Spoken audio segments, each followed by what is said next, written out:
जय हिंद। आप सभी का स्वागत है, अभिनंदन है आपके अपने YouTube चैनल साहित्य भाई कामराज में।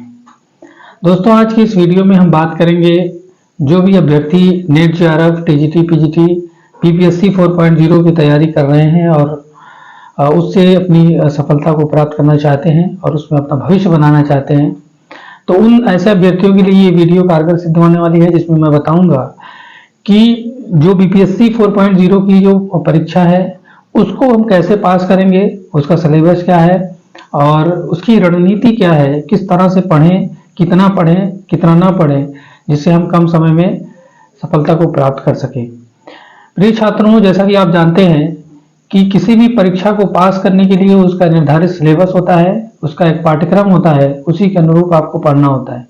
जो नए नए अभ्यर्थी रहते हैं और अभी अभी एकेडमिक परीक्षा को पास करके एकेडमिक क्षेत्र से निकल करके जब प्रतियोगी क्षेत्र में आते हैं तो उनको उतना अनुभव नहीं होता है। तो ऐसे अभ्यर्थियों के लिए ये सारी वीडियो जो है ना कारगर सिद्ध होने वाली है। मेरा ये चैनल उन्हीं अभ्यर्थियों को समर्पित है जिनको जिज्ञासा है, जो कुछ करना चाहते हैं अपनी लाइफ में। क्योंकि कितना पढ़ना है, क्या पढ़ना है, ये सारी चीजें वही जानता है जिसको अनुभव होता है। मेरा परिचय ये है कि मैंने यूजीसी नेट की परीक्षा को क्वालिफाई किया लगभग 5 बार और जेआरएफ क्वालिफाई किया। साथ ही साथ अभी मैं फिलहाल पीएचडी स्कॉलर हूँ और पीएचडी कर रहा हूँ हिंदी विषय से। मैंने बीपीएससी 3.0 का परीक्षा भी दिया हुआ है, लेक्चरर का, जिसको हम बोलते हैं +2 पीजीटी और टीजीटी। साथ ही साथ मैंने 6 to 8 का भी एग्ज़ाम दिया है। तो मुझे अनुभव है कि इस परीक्षा में कितना पढ़ेंगे, कैसे पढ़ेंगे, किस तरह के प्रश्न आते हैं, किस तरह के प्रश्न नहीं आते हैं, उन तमाम चीज़ें मुझे पता है। और मुझे उम्मीद है कि अगर आप लगन से और मेहनत से और पूरी निष्ठा से अगर समर्पित होंगे इस चैनल के प्रति, तो आप उससे लाभान्वित अवश्य होंगे। दूसरी महत्वपूर्ण सूचना ये है कि जो भी अभ्यर्थी 4.0 की तैयारी कर रहे हैं हिंदी विषय से, उनके लिए मैं एक प्रैक्टिस सेट लेकर के आ रहा हूँ जिसमें कुल प्रश्नों की संख्या 80 होगी और वो प्रश्नावली ऐसी होगी कि बिल्कुल जिस तरह से पूछे जाते हैं प्रश्न परीक्षा में, उसको ध्यान में रखते हुए मैंने उन प्रश्नों को संकलित किया है अपने इस प्रैक्टिस सेट में।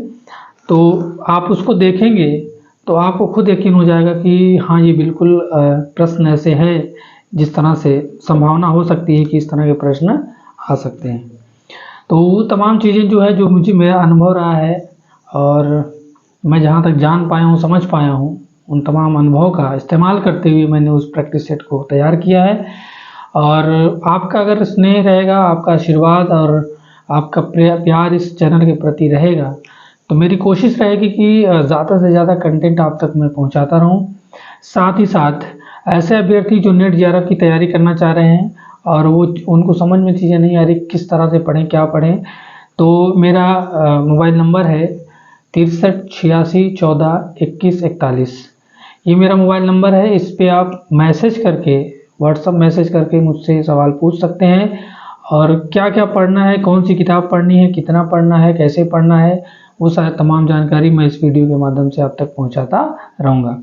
अभी फ़िलहाल थोड़ा समय है नेट जेआरएफ की परीक्षा में, इसलिए मैं उससे संबंधित कंटेंट नहीं बना रहा हूँ, लेकिन मैं अपनी चैनल पर हिंदी साहित्य के इतिहास से संबंधित सामग्री को प्रस्तुत कर रहा हूँ, आपको भेज रहा हूँ। बहुत सारी वीडियो हिंदी साहित्य के इतिहास से संबंधित है, लेकिन फ़िलहाल 2-3 वीडियो से मैं टॉपिक वाइज हिंदी साहित्य के इतिहास को आप तक पहुँचा रहा हूँ। मैं आप उसको देखें, जो नए अभ्यर्थी हैं, क्योंकि जो 1 to 5 यूनिट है लगभग हिंदी साहित्य के इतिहास से रिलेटेड है, यानी 1 से 5 तक की जो यूनिट है वो लगभग हिंदी साहित्य के इतिहास से संबंधित है। बहुत सारी चीज़ें उसमें आपको देखने को मिलेंगी, इसलिए आप नेट जेआरएफ की अगर परीक्षा देना चाह रहे हैं तो आपको हिंदी साहित्य का इतिहास पढ़ना बहुत ज़रूरी है। साथ ही साथ कुछ विधाएँ भी लगी हुई हैं जिसमें 5 से लेकर 10 तक की यूनिट में सारी चीज़ें शामिल हैं, जैसे कहानी है, उपन्यास है, संस्मरण है, यात्रा वृत्तांत है, रेखा चित्र है, जीवनी है, आत्मकथा है और कहानी है। ये सारी जो निबंध है, ये सारी जो विधाएं हैं, इसको अलग से हम पढ़ेंगे। तो जब मैं नेट की स्पेशली जो नेट के लिए जब मैं क्लास बनाऊंगा तो इन तमाम चीज़ों को ध्यान में रखते हुए मैं क्लास को बनाऊंगा और साथ ही साथ जब मैं प्रैक्टिस सेट बनाऊंगा तो वो तमाम जो 10 यूनिट हैं उसको ध्यान में रखते हुए मैं वो प्रश्नों को आप तक पहुंचाने का प्रयास करूंगा, जो मुझे अनुभव है, जो मुझे जानकारी है। साथ ही साथ अभी फ़िलहाल जो है मैं बीपीएससी 4.0 पर मेरा ज़्यादा फोकस है और मैं चाह रहा हूं कि जो 4.0 की का नोटिफिकेशन आए और उसमें जो बच्चे शामिल हों उनको कम समय में ज़्यादा से ज़्यादा जानकारी और सूचना प्राप्त हो सके, ताकि वो उसका इस्तेमाल करके अपनी सफलता को सुनिश्चित कर पाएँ। क्योंकि सफलता देखिए 2 चीज़ होती है, एक तो ये कि कोई किसी चीज़ की ज़रूरत होती है और एक होती है मजबूरी। जब कोई चीज़ हमको ज़रूरत में मिल जाए तो उसका आनंद कुछ और होता है, लेकिन जब वो ज़रूरत जब मजबूरी में बदल जाती है तो पाने के बाद भी उतना आनंद आपको नहीं आएगा। इसलिए अगर समय से आप जागरूक रहेंगे तो मुझे उम्मीद है कि आप उसका भरपूर आनंद उठा पाएंगे। तो मुझे उम्मीद है कि ये चीज़ें आप समझ पाए होंगे। बाकी ये वीडियो बनाने का पर्पज़ यही था ताकि मैं आपको बता सकूं कि मैं वो प्रैक्टिस सेट लेकर के आ रहा हूं, क्योंकि मेरा उद्देश्य है कि ज़्यादा से ज़्यादा लोगों तक पहुंचना है इस चैनल के माध्यम से। मैं ऐसा नहीं कि आपसे पैसा मांग रहा हूं, कि जबकि वीडियो बनाने में, एडिट करने में और क्वेश्चन को टाइप करने में बहुत समय लगता है, लेकिन उसका कुछ मूल्य मैं आपसे नहीं ले रहा हूं, बल्कि मैं चाहता हूं कि जो चीज़ें मुझे मिली है वो आप तक मैं पहुंचाऊं। क्योंकि कहा जाता है कि वे रहीम निर्धन है, परोपकारी अंग, बाटनवारी को लगे ज्यों मेहंदी के रंग। वृक्ष कबहू नहीं फल भगे, नदी न संचय नीर, परमारथ के कारण साधुन धरा शरीर। तो मैं उस चीज़ को झेला हूँ, देखा हूँ और महसूस किया हूँ। ये जहाँ बैठकर मैं वीडियो बना रहा हूँ, ये एक कुटिया है जहाँ से मैंने यहाँ तक अपने आप को पहुँचाया है और आगे भी कोशिश जारी है।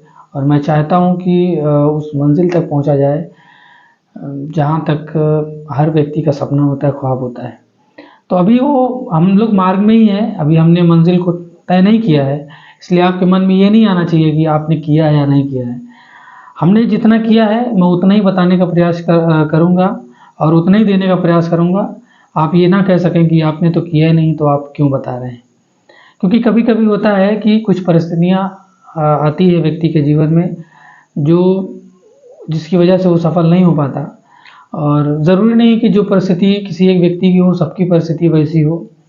अगर कोई व्यक्ति बता रहा है तो हो सकता है उसका अनुभव रहा होगा, हो सकता है जो चीज़ें वो बता रहा हो उसको समय से उसकी सूचना ना मिली हो, इसलिए वो असफल रहा हो। तो इसलिए आपके दिमाग में ये चीज़ नहीं आनी चाहिए। और मैं चाहता हूँ कि इस चैनल के माध्यम से ज़्यादा आप लाभान्वित हों, मेरी यही कोशिश है। ख़ास तौर से बीपीएससी 4.0 के जो अभ्यर्थी हैं उनसे मेरा निवेदन है कि इस चैनल को लाइक करें, शेयर करें, सब्सक्राइब करें, ताकि उनके लिए जो मैं प्रैक्टिस सेट लेकर के आऊँ उससे वो फ़ायदा उठा पाएँ। और आज के लिए इतना ही, मिलते हैं नेक्स्ट वीडियो में। अगर किसी तरह की सूचना मैं अब तक न पहुंचा पाया हूं या किसी चीज़ की जानकारी आपको चाहिए या आपको किसी भी परीक्षा से संबंधित कुछ बात पूछना, हिंदी विषय से खास तौर से, तो आप मुझे कमेंट कर सकते हैं या मेरा नंबर 6386142141 पर मैसेज करके मुझसे पूछ सकते हैं। मैं आपके लिए सदैव समर्पित रहूँगा और मेरा चैनल ही सदैव आपके लिए समर्पित रहेगा। आज के लिए इतना ही, बहुत बहुत धन्यवाद। मिलते हैं नेक्स्ट वीडियो में।